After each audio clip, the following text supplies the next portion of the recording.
Well, what did a failed coup attempt in Russia over the weekend reveal about the war in Ukraine, about Western intentions, about Western media bias, and the like? For that, I want to bring in Colonel Douglas Macgregor to get an after-action report, if you will, of this crazy weekend that we had. Colonel, it's good to see you here on such a big news week and a big news story. Good to see you. Absolutely. So first, I want to put up these live maps. These are, I think, really helpful for our audience who might not be familiar of what this contested territory is. The area that has voted, of course, to become part of Russia, the Donbass, what was Eastern Ukraine. Here's the Russian live battle map. And you can see the line here. And then looks a little different than the Ukraine live battle map. So that no one can accuse us of bias here. These are the two different maps, one from the Russian side, one from the Ukrainian side of these live view maps of the battle right now. And over the weekend, the New York Times basically said, well, this didn't change the war at all. In fact, the West was, Ukraine failed to exploit this coup this weekend, that there was nothing they could do. They failed to exploit this massive coup. Which was a kind of a crazy admission from the New York Times. But just based on this battle lines, what is your assessment of where things stand right now after this coup this weekend? If you look at the Russian map, you'll see that there are advances on the northeast side. If you just sort of regard the area under Russian control as a large banana that sort of runs in that form, the Russians have made progress towards Kharkov. These have been limited offensives, I think, to gain control of road nets and terrain that will facilitate a rapid offensive, which is to follow. There have been other areas where there have been some advances as well. The Ukrainians don't show as much of that for obvious reasons. The Ukrainian forces are, in fact, on the verge of collapse. They are totally demoralized. They've experienced large numbers of desertions to the Russian side and from the battlefield in general. People are going out of their way to avoid military service of any kind in Ukraine. So the Zelensky regime is in a lot of trouble. And we need to talk about that because to some extent, that explains why Prigozhin behaved the way he did. And if you want to go there, we can go there now, or we can continue to gaze at the map. No, I just wanted to kind of put in context when I think people don't often understand that this portion of former Eastern Ukraine is now Russia and voted overwhelmingly to become part of Russia. And this is the area where there's sort of a tit for tat back and forth right now along this line. And this is the area where the Wagner forces were positioned, right? This was... Yes. Yeah.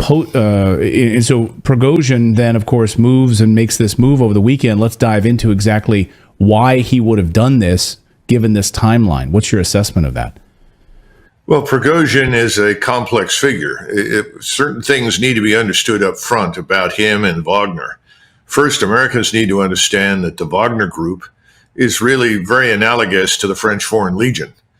If you're looking for an entity in the history of the French Republic that has fought harder than anyone else for France in both world wars and between the wars all over the world, it's the French Foreign Legion. I would say that you could say the same thing about the Wagner Group. Whatever their origins, and they're certainly a creature to some extent of Russian intelligence for use overseas, but they have fought in this war tirelessly to advance the Russian cause, and they've taken the casualties to prove it. So they are enormously popular with the Russian people. The Russian people love Wagner, and the Russian people overwhelmingly like Prigozhin. Prigozhin's kind of an unattractive character to us in the West. He's very foul.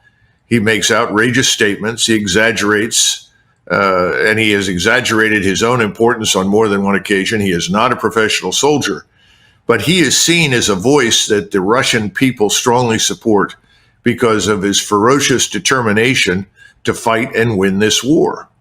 And I think it has to be understood that the Russian people, large numbers of people in the Russian military establishment, are very frustrated with Putin's exercise of considerable restraint. We in the West don't seem to understand that Putin has moved very cautiously and deliberately throughout this war. He doesn't want to provoke NATO intervention. He wants to avoid a war with the United States. And as a result, each of the gains that the Russians have made have been quite limited and incremental. and people are fed up with it. You've got a number of senior officers in the Russian military who don't like it.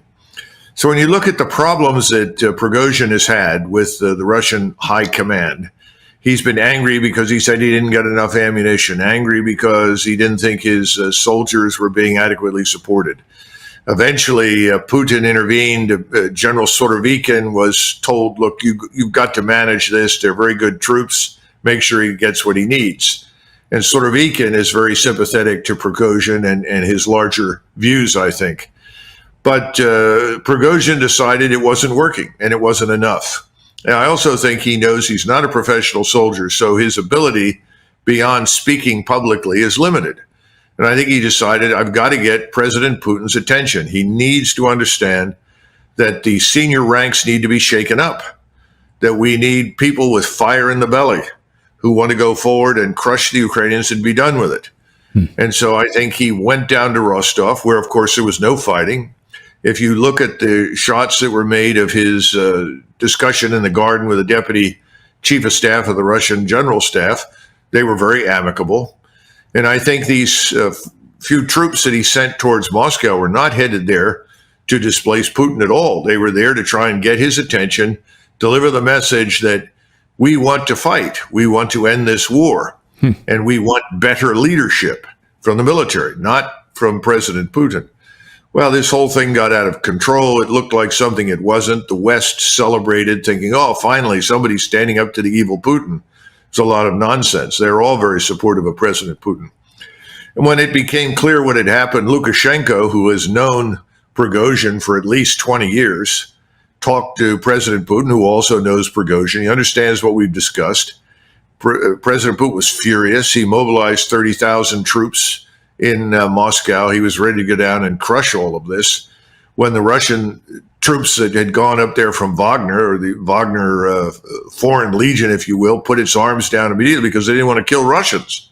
The Russians don't want to kill them. So it all kind of fizzled quickly, as most of us thought that it would.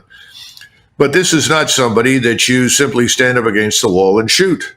This is someone who is popular in Russia. He expresses a point of view that's not necessarily anti-Putin at all, but is very definitely sympathetic to the larger cause of let's end this war and get rid of these fascists that are sitting in Kiev. And so you're not going to shoot him. Lukashenko says, look, let me bring him up to Belarusia. I'll keep him under wraps till this thing is over. And I think that's effectively what's happened. Everybody has effectively been pardoned. Nobody's going back to prison. Nobody's going to be executed at this stage. Now, I do think that the Wagner group will see some of its forces broken up, not disbanded, but in smaller bites. 5,000, 4,000 troops moved into other areas in the future. And remember that this insistence by Prigozhin that they had been attacked by Russian forces was entirely nonsense. It was totally wrong. It never happened. That was his pretext to get people to react the way they did. So it's all over. But I do think that President Putin got the message. And I would look for some shakeups in the near future in the Russian high command. And I would be very surprised if we do not see an offensive begin soon. Because frankly, there's nothing out there to stand up to the Russian offensive. And remember, the Russians have never, ever unleashed the full might of their force. Right. This has been a limited war from the beginning because Putin wants to live with Ukrainians after this is over. He's not interested in killing large numbers of people. What he wants is neutrality for whatever remains of Ukraine. That's his goal. That's his overriding interest. So I think we're going to see some things change. I don't know what they'll be. I don't know who will go, who will stay. It won't happen all at once, but something will change up there. And then we'll see this offensive. And, just imagine you're a Russian soldier in one of these defensive positions. You've trained to fight. You've trained to attack. And you're saying, look, this is ridiculous. Look what we've done to these people. We've slaughtered them. Let's get this over with. I don't want to be here in another year. And I mean, I felt that way in 1991 when Colin Powell and others were saying, well, perhaps we should just go to a Korean-style frozen conflict, build a new DMZ between Kuwait and Saudi Arabia. Well, I was horrified. Large numbers of the generals thought, oh, well, this is good, then we don't have to fight. But the soldiers, we were furious. So let's get this over with, be done with it. Fortunately, that's what happened. And President Bush, to his credit, said, no, we're going to attack. And we did. I think there's similar feelings now on the Russian side. So a couple of things there. So this really, I mean, Putin seemed like he was pissed. And he mentioned multiple times in that speech, this is treason, this is mutiny, this is a betrayal. Betrayal, he said a number of times. So it doesn't seem like Putin's the kind of guy to do what others ask him to do. But you say he seems to get the message here. He probably got the message here. I mean, he goes up and he's now with Lukashenko. He'll be pardoned. Doesn't look like any of these people are going to be prosecuted.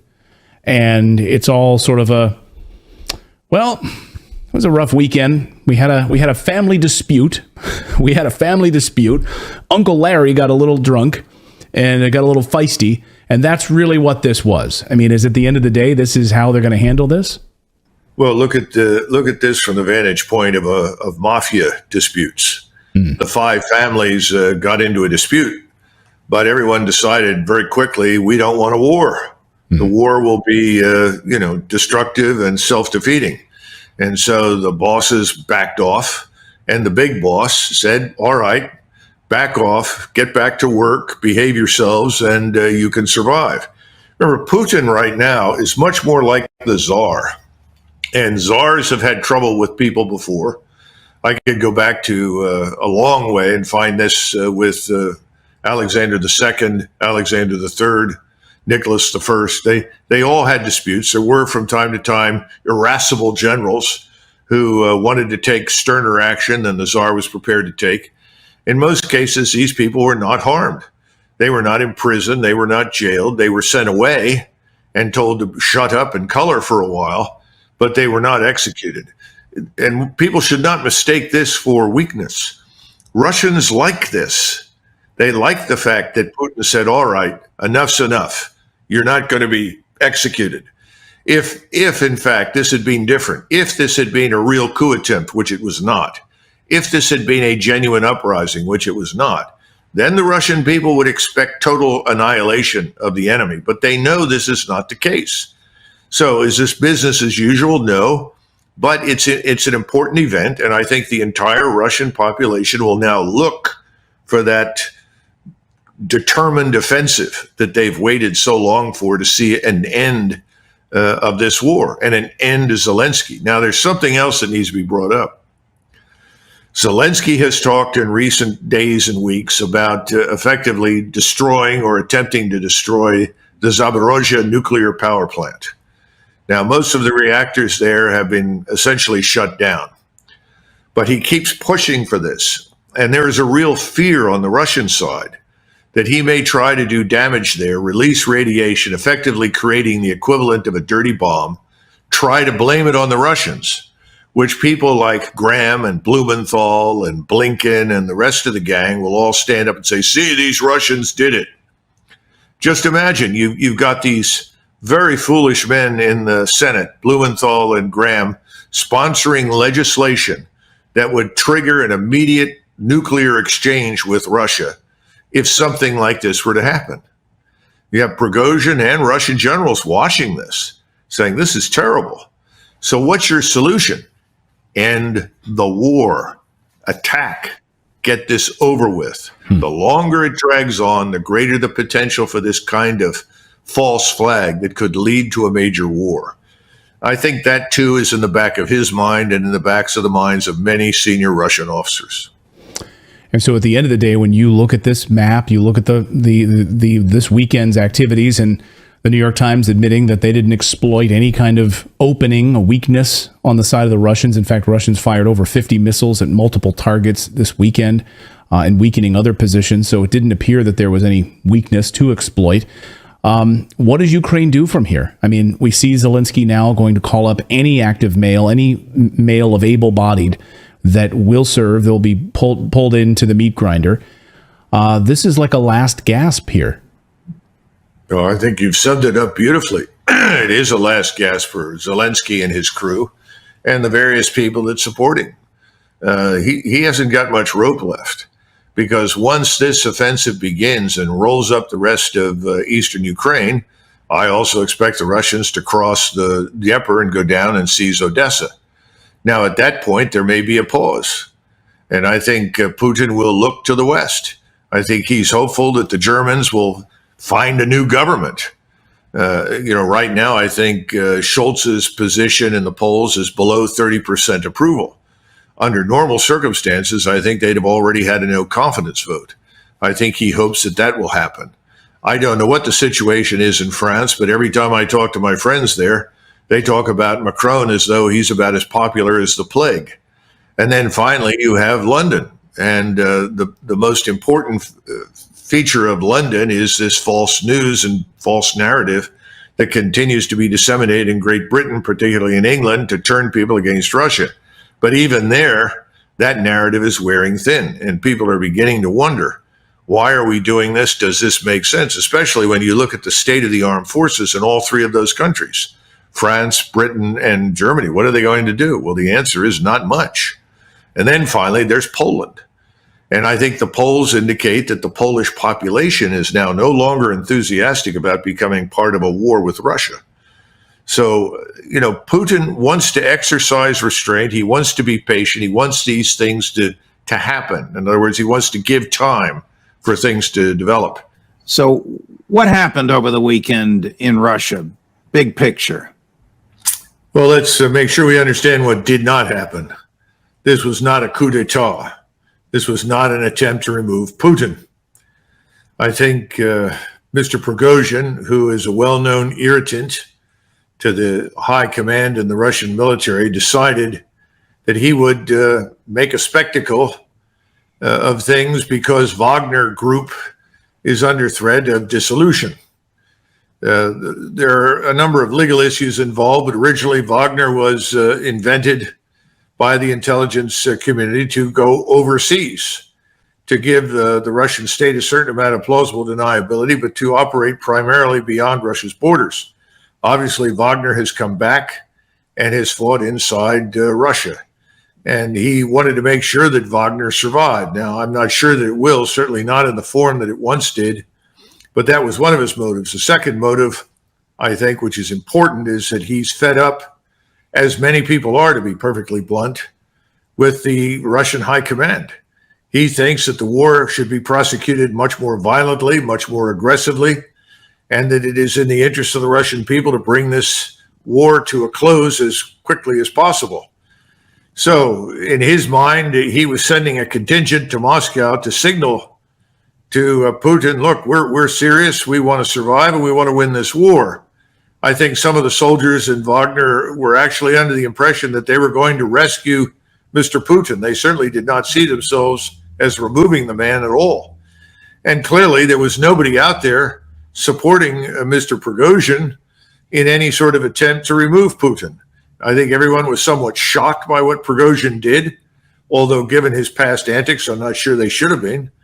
But this was not an act of high treason per se, as originally accused or alleged. And that's why Putin has not imprisoned him, has not had him executed, and has not imprisoned or incarcerated his soldiers.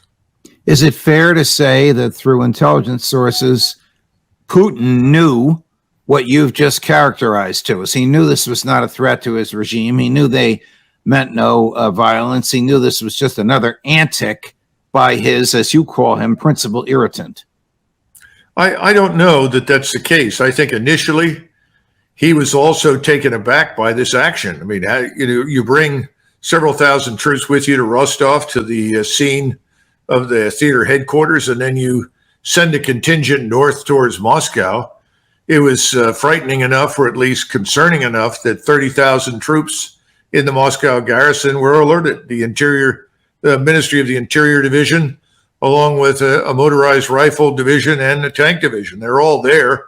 And they were prepared to act. And then ultimately we have aircraft and helicopters that were dispatched to take Wagner under fire. So I'm not sure that was clear, but it became clear to him in time. And I think one of the reasons for that was Lukashenko's willingness to intercede and speak directly to Prigozhin. And those two men have known each other for 20 years. So Lukashenko was a good choice for that.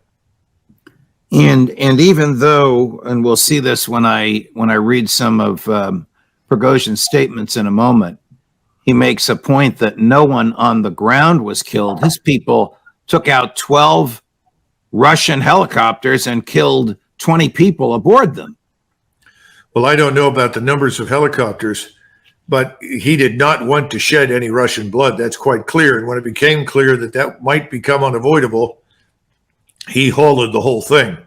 We need to understand something.